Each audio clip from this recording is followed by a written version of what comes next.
Guys, welcome to defence spectrum. तो आज हम पढ़ेंगे जैनिज़्म। जो जैनिज़्म है, यहाँ से आपका चाहे वो एनडी का पेपर हो, एफकैट का पेपर हो, सीडीएस का हो या सीएपीएफ का हो, एक क्वेश्चन फिक्स है, आता ही आता है, जैनिज़्म से या बुद्धिज़्म से, है ना। तो गाइस, इसको आज हम इन डेप्थ कवर करेंगे और आपका इससे बहुत ही फ़ायदा होगा। पूरा लेक्चर देखें, आराम से नोट्स बनाएं। नोट्स आपको पीडीएफ टेलीग्राम लिंक पे मिल जाएगी, जो कि नीचे है, ठीक है। देखो, जैनिज़्म जैनिज़्म जो है, इसमें 24 तीर्थंकर्स हैं। तीर्थंकर्स कौन होते हैं? देखो, कुछ नहीं, जैसे कि हम लोग अपने देसी भाषा में पंडित जी बोल देते हैं ना, वैसे ही तीर्थंकर, ठीक है ना। अब पंडित जी तो बहुत सारे हैं, लेकिन जैनिज्म में केवल 24 क्या है, ये लोग हैं। तो इन लोग की एग्जैक्ट अगर डेफिनेशन बोलूँ मैं, तो इनकी डेफिनेशन ये हो जाएगी: दे आर द सेवियर्स, और इनको बोलते हैं teacher and teacher teacher of धर्म। धर्म का टीचर बोल लो इनको, है ना। तो अब यहाँ से जो क्वेश्चन आते हैं, फिक्स क्वेश्चन है, जो कि स्टैटिक टाइप है, ठीक है, जो आपको किसी भी एग्जाम के लिए पता होना चाहिए कि फर्स्ट कौन था। फर्स्ट तीर्थंकर, सेकंड नहीं, उसके बाद आपको 23 पता होना चाहिए, कि सारे तो आपको नहीं पता होना चाहिए, 23rd और 24th, बस ये तीन आपको पता होने चाहिए। फर्स्ट कौन था, 23rd कौन था और 24th कौन सा था। देखो, जो फर्स्ट था उनका नाम है ऋषभनाथ।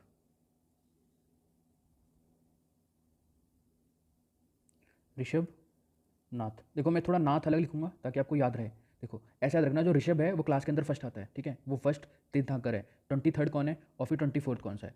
23rd है प्रशव नाथ। नाथ को चाहे तो आप अलग लिख सकते हैं, प्रशव नाथ, ठीक है। और जो लास्ट हैं, ये है महावीर।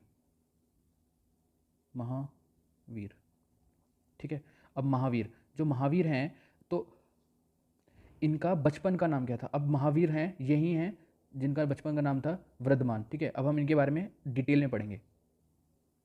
देखो गाइस, इनका नाम था महावीर, ठीक है। और अगर इनका ओरिजिनल नेम पूछ लिया आपसे, ओरिजिनल नेम, तो ओरिजिनल नेम क्या था इनका? ओरिजिनल नाम था इनका वृद्धमान। वृद्धमान, ठीक है।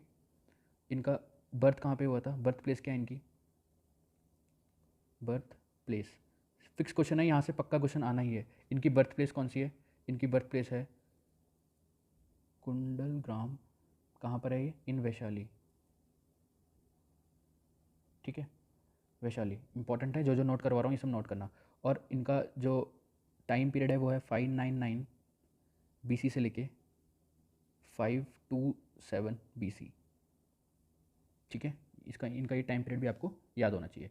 अब आपको इनके फादर का नाम भी पता होना चाहिए, इनके फादर कौन है और इनकी मदर कौन है। दोनों के आपको इनके नाम पता होने चाहिए। देखो, इनके फादर का नाम है सिद्धार्थ, जो कि गौतम बुद्ध के बचपन का नाम है, कन्फ्यूज़न नहीं होना यहाँ पे, ठीक है। इनकी जो मदर हैं वो है त्रिशिला।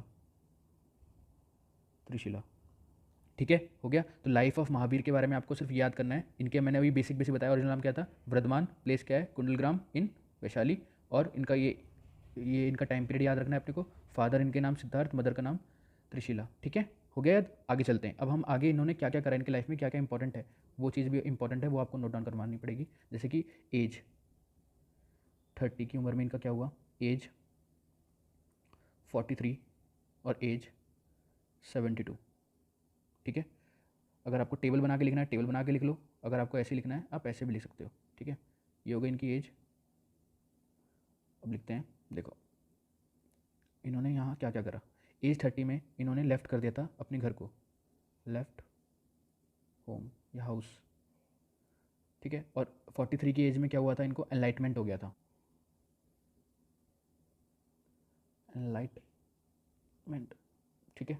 43 की एज में इनको ज्ञान मिल गया। एनलाइटमेंट का मतलब होता है ज्ञान, है ना। अगर किसी को एनलाइटमेंट का मतलब हिंदी में लिखना है तो इसको लिख सकते हैं प्रबोधन, ठीक है। प्रबोधन कुछ नहीं होता, नॉर्मल अगर आपको देसी भाषा में पढ़ना है, देसी भाषा का मतलब ये है कि एनलाइटमेंट मतलब नॉलेज गेन करना, बहुत सारी नॉलेज, है ना। भगवान को जान लेना, इनडायरेक्टली मतलब एनलाइटमेंट हो गया। उसने सब कुछ पढ़ लिया, सब कुछ उसको याद है, सब कुछ मतलब एनलाइटमेंट हो गया, पूरी नॉलेज है उनके पास दुनिया की, ठीक है ना। तो इनको 43 की एज में, मतलब 13 साल बाद इनको क्या हुआ? एनलाइटमेंट हो गया। तो गाइस, एनलाइटमेंट को इन्होंने एक वर्ड बोला है, इसका नाम है क्या? कावल्य, KAIVALY, कावल्य। कैवल्य, ठीक है। इनको ये चीज़ होने के बाद जब इनको एनलाइटमेंट हो गया तो इनके बहुत सारे नाम चेंज हुए हैं, मैं बताता हूँ, अच्छे से नोट करना ये वाली चीज़। देखो पहले इनको बुलाया जाता था, इसके बाद पहले इनको बुलाया गया जिनेंद्र, ठीक है। पहले इनको क्या बुलाया गया? जिनेंद्र। जिनेंद्र के बाद इनको बुलाया गया, ये इंपॉर्टेंट है गाइस, GINA, जीना, ठीक है। उसके बाद इनके जैन, JAIN, फिर इनका नाम पड़ गया जैन। मतलब इस तरीके से इनका शिफ्ट हुआ, तो इसको फिर जैनिज़्म बुलाने लग गए, है ना। तो ये तीनों नाम आपको नोट करने, ठीक है, इंपॉर्टेंट है तीनों के तीनों। उसके बाद 72 की एज में क्या हुआ? मोक्ष हो गया। मोक्ष मतलब डेथ या निर्वाण भी बोलते हैं इसको, लिख देता हूँ मैं, यहाँ पे इनको मिला मोक्ष, जिसको हम निर्वाणा बोलते हैं या डेथ बोलते हैं, ठीक है। इंपॉर्टेंट है ये, एक टेबल टाइप आपको याद होनी चाहिए कि पूरी पूरी। सीधा पूछेगा at what age the Jainism या फिर महावीर गॉट एनलाइटमेंट या कैवल्य, तो 43। और उन्होंने कब अपना अपना हाउस छोड़ा? सीधा क्वेश्चन आते हैं यहाँ से, अगर एफकेट पॉइंट ऑफ व्यू से बात करें तो, ठीक है। और अगर स्टेटमेंट बना के दे देगा तो CDS और NDA में आ जाएंगे। क्वेश्चन यही रहते हैं आजकल, है ना। फैक्ट्स को वो स्टेटमेंट बना देगा and then they will ask the question from the same thing. अब आगे चलते हैं, लिटरेचर के बारे में पढ़ते हैं। इसमें लिटरेचर कौन सी लैंग्वेज में लिखी गई? देखो गाइज, लिटरेचर मतलब जो उनकी किताबें हैं, है ना, वो किस लैंग्वेज में लिखी गई हैं, सीधी यहाँ पे किताब बना लेना इस तरीके से, ताकि आपको माइंड में याद रहे लिटरेचर का मतलब क्या होता है। काफ़ी बच्चों को ये भी नहीं पता होता लिटरेचर क्या चीज़ है। देखो यहाँ से जो क्वेश्चन आएगा वो आपके एग्जाम में वही आएगा कि जो जैन धर्म की किताबें हैं वो कौन सी लैंग्वेज में लिखी गई हैं, और जो बुद्धिज़्म है ना, बुद्धिज़्म जो धर्म है इसकी किताबें कौन सी लैंग्वेज में लिखी गई हैं। पक्का क्वेश्चन आता है यहाँ से, अभी नोट करवा लेना, पक्का से पक्का क्वेश्चन आएगा गाइस, ठीक है। देखो जो बुद्धिज़्म है उसकी आप यहाँ लिख लेना पाली, PALI, पाली लैंग्वेज, पक्का क्वेश्चन आता है ये, ठीक है। और जो जैन है, चाहे आप कोई से भी एग्जाम की तैयारी कर रहे हो, पक्का क्वेश्चन आता है। समझो कोई भी क्वेश्चन आ गया, मैं क्वेश्चन दे रहा हूँ आपको, क्वेश्चन भी करवाऊंगा अभी को, जैसे जैन धर्म, और जैन धर्म की क्या है? प्राकृत है, प्राकृत, ठीक है, प्राकृत लैंग्वेज। दोनों की इंपॉर्टेंट है, दोनों लैंग्वेज आपको याद होनी चाहिए कि जैन धर्म में कौन सी यूज़ होती थी और बुद्धिज्म धर्म में कौन सी यूज़ होती थी। चलो मैं आपको एक रैंडम क्वेश्चन बना के देता हूँ, ठीक है। क्वेश्चन ये है, the book Vinaya Pitaka of Buddhism is written in which language, ठीक है। ये हो गया क्वेश्चन। तो आपको ये भी नहीं पता कि, अगर आपको ये भी नहीं पता विनय पिटका क्या चीज़ है, ठीक है, आपको ये पता लग गया बुद्धिज्म, तो आंख बंद करके पाली लैंग्वेज मार देना, ठीक है। अब ऑप्शन होता है कैसे आएंगे? पाली, दूसरा आएगा प्राकृत, और भी भाषाएं से, तीसरी अभ्रट और अरबी, कुछ भी यहाँ पे ऑप्शन दे देगा वो, तो आपको ये एक चीज़ तो पता चलेगी, या फिर एक दे देगा बुद्धिज्म भी एक लैंग्वेज दे देगा, तो आप बुद्धिज्म मार दोगे एक तरीके का, है ना। तो आपको याद रखना जो भी बुद्धिज्म की हैं वो सारी पाली लैंग्वेज में है, और जो जैन की हैं वो सारी प्राकृत हैं, ठीक है। इंपॉर्टेंट है ये, दोनों क्वेश्चन आते हैं, पक्का आते हैं, ठीक है गाइज। अब चलते हैं हम त्रिरत्न ऑफ जैनिज्म। तो गाइज ये हैं वो त्रिरत्न, 3 रत्न दिए थे जैनिज्म में, किसने? महावीर जी ने। ये जो सारे के सारे ये दिए हुए हैं, ये महावीर जी की ये टीचिंग है, महावीर जी की ये टीचिंग है, ठीक है। देखो एक है राइट फेथ होना चाहिए हमें, ठीक है, राइट नॉलेज होनी चाहिए, और राइट कंडक्ट होना चाहिए, ठीक है। ये 3 है, 1 2 3। सीधा क्वेश्चन आ जाएगा कि इनमें से कौन सा नहीं है, ठीक है, और वो नीचे दे देगा राइट, एक और कुछ भी ऐड कर देगा इसके अंदर से, ठीक है। जैसे इसमें और क्या चीज़ ऐड हो सकती है, जैसे अगर इसमें मैं एक और पॉइंट ऐड कर दूँ, राइट एनलाइटमेंट, मैंने वाला वर्ड कर दिया एनलाइटमेंट, ठीक है, एनलाइटमेंट ऐड कर दिया, तो आपको लगेगा यार एनलाइटमेंट तो शायद हो सकता है, तो इस तरीके से CDS के अंदर घुमाने की कोशिश कर सकता है, या एफकेट के अंदर भी, ठीक है, घुमा सकता है वो यहाँ पे आपको। तो आपको याद रखना है कि केवल 3 ही है, right faith, right knowledge, right conduct, ठीक है, चौथा कुछ नहीं है, 3 ही है, 3 रतन। फेथ होना चाहिए, उसके बाद नॉलेज होनी चाहिए आपको, उसके बाद उसको कंडक्ट करना आना चाहिए, ठीक है। 3 है जो महावीर जी ने बताए, ठीक है। इसको यहाँ से रब कर देते हैं सब, आगे चलते हैं। तो गाइज अगर ये क्वेश्चन आ जाता है अहिंसा परमो धर्म, है ना, ये आपने सुना होगा, गांधी जी भी बोलते हैं अहिंसा परमो धर्म, लेकिन ये गांधी जी की टीचिंग नहीं है, ये टीचिंग है जैनिज्म की। अगर ये क्वेश्चन आ जाता है आपके एग्जाम के अंदर कि अहिंसा परमो धर्म ये टीचिंग किसने दी है? बुद्धिज्म ने दी है, जैनिज्म दी है, नीचे 4-5 ऑप्शन और बना देता है वो, तो आपको पता होना चाहिए जो ये वर्ड है ना अहिंसा परमो धर्म, ये जो टीचिंग है ये जैनिज्म की टीचिंग है, ठीक है। इसके साथ साथ उन्होंने 5 रूल और बताए हैं। तो गाइज इसमें ना 5 टीचिंग और हैं। देखो पहला क्या है, डू नॉट कमिट वायलेंस, इसको बोलेंगे अहिंसा, ठीक है। डू नॉट स्पीक लाई, सत्य। डू नॉट स्टील, असत्य। डू नॉट एक्वायर प्रॉपर्टी, अपार गृह, और फिर है ब्रह्मचारी। तो ये हैं 5 जो कि आपको सीधा याद होने चाहिए सीक्वेंस के अंदर। देखो क्या है, लिख भी देता हूँ मैं इसको। अच्छा देखो, अहिंसा, सत्य, असत्य है। सत्य सत्य तो एक साथ आ गया। अहिंसा, अपार गृह, घर आ रहा है, मतलब प्रॉपर्टी नहीं लेनी। और ब्रह्मचार्य है ना, ब्रह्मचारी लास्ट वाला।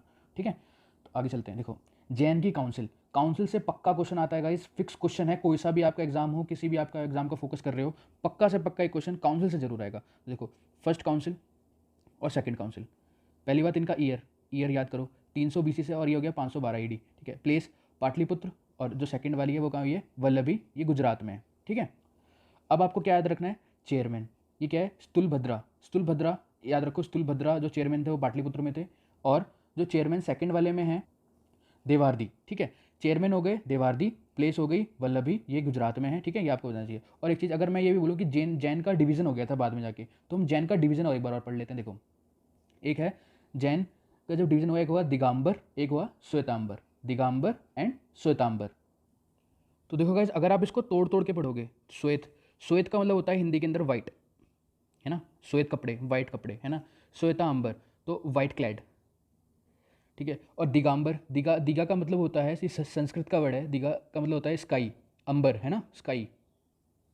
तो ये हो गए स्काई क्लैड और ये हो गए वाइट क्लैड। मतलब ये, अगर आपको एग्जैक्ट डिफरेंस बताऊं, तो जो यहाँ पे जो जैन लोग थे वो वाइट क्लोथ पहनते थे, वाइट क्लोथ्स, और जो यहाँ पे जो ये जैन वाले हैं जो दिगंबर के अंदर आते हैं, ये रहते थे न्यूड। न्यूड मतलब नंगे, बिल्कुल नंगे। इनका मानना ये होता था कि हमारे ऊपर जो भगवान ने क्या दिया है, अंबर, कौन सा, दिगंबर, दिगंबर मतलब स्काई, वही हमारे लिए क्या है, क्लोथ्स हैं। ये आप डायग्राम बना सकते हो एक, कि इनके हिसाब से जो दिगंबर, जो दिगंबर थे, दिगंबर लोग ये बोलते थे कि हमारे हिसाब से जो बादल हैं, बादल या फिर बोलो स्काई, है ना, जो स्काई हैं वही हमारे कपड़े हैं इनके हिसाब से। तो आप कभी भी आप दिगंबर कहीं भी सर्च करना, दिगंबर जैन, तो आपको न्यूड लोग दिखाई देंगे यहाँ पे, न्यूड लोग जो जो दिगंबर को मानते हैं, है ना। जो श्वेतांबर हैं वो आपको वाइट कपड़ों में मिलेंगे। तो जो जैन होते हैं वो यूजुअली वाइट कपड़े इसलिए पहनते हैं। ठीक है, आपको ये नॉलेज होनी चाहिए, श्वेतांबर और दिगंबर, ये आपकी जनरल नॉलेज में भी थोड़ा बहुत काम आएगा, और वैसे एग्जाम में भी आ सकता है। दिगंबर और श्वेतांबर स्टेटमेंट बना सकता है कि Shwetambar who are wear the white clothes, Digambar who are the nudes, इस तरीके से स्टेटमेंट बना के सीडीएस के अंदर क्वेश्चन पूछे जा सकते हैं यहाँ से। और यहाँ से एफकेट के अंदर एग्जैक्ट क्वेश्चन कैसे आएगा, देखो जैसे पूछ लेगा कि पहली वो कहाँ हुई थी, पहली जैन काउंसिल कहाँ पे हुई थी, पाटलिपुत्र। इस तरीके से कुछ भी एक फिक्स क्वेश्चन है। अहिंसा परमो धर्म, ये किसने दिया था, किसकी टीचिंग है, ये जैन की धर्म है। ये सब हमने रतन पढ़ लिए। लिटरेचर मैंने बता दिया आपको, प्राकृत और पाली, पाली हैं बुद्धिज्म की, जैन की हैं प्राकृत, ये मैंने आपको स्टार्टिंग में बता दिया। लाइफ ऑफ महावीर बता दिया, 3 थाकर्स बता दिया मैंने, फर्स्ट 23 और 24, आपको सिर्फ ये याद होने चाहिए। ठीक है, तो गाइस जैनिज्म यहीं पे एंड होता है। तो गाइस आपको कोई भी अगला टॉपिक पढ़ना है तो आप नीचे कमेंट करें, ठीक है, आपको कौन सा टॉपिक पढ़ना है। और गाइस प्लीज़ लाइक करें वीडियो को और अपने दोस्तों के साथ शेयर करें। Thank you guys.